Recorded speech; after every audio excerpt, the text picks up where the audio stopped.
Wars, and especially this one, are, if nothing else, a huge drain on an economy and its workforce. Kryvyi Rih is the centre of Ukraine's lucrative iron ore industry, and it's hurting in a commercial crater as deep as this very pit itself. Now, at full capacity, digging high-grade ore, around 20 million tonnes came out in the decade and a half before this year. Now, it's running only on skeleton staff, waiting for workers to get back from the war.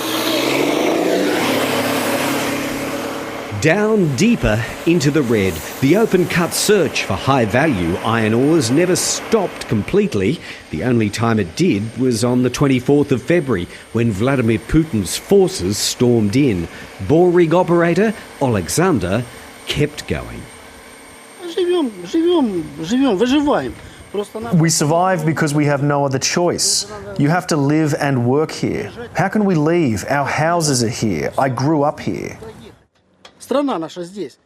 Normally, there'd be 8 excavators scraping and 30 trucks hauling out of the 250-metre deep hole 7 days a week. But now, less than half those numbers. The rest have been mothballed. С началом боевых действий наша Since the beginning of the war, production fell to 25%. It came back to around 50%, but the machines had to be warehoused and people were sent on vacation. Some miners will never come back. One driver was killed in battle. Their geologist lost an eye, but returned from his trauma to scope out more ore. В принципе, да. After the war, rapid production begins. Most likely the construction industry will become active again and mining enterprises will pick up again.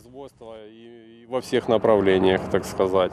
The skills of Kryvyi Rih miners who are away on service have at least been put to good use by the army.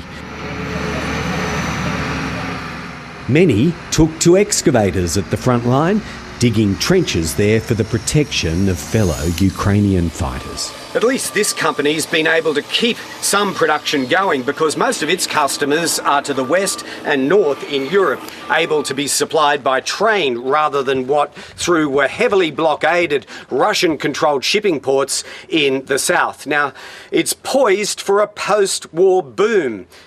But you don't get those until a settlement for peace, victory or defeat. And right now, the prospects for any of those three are impossible to determine.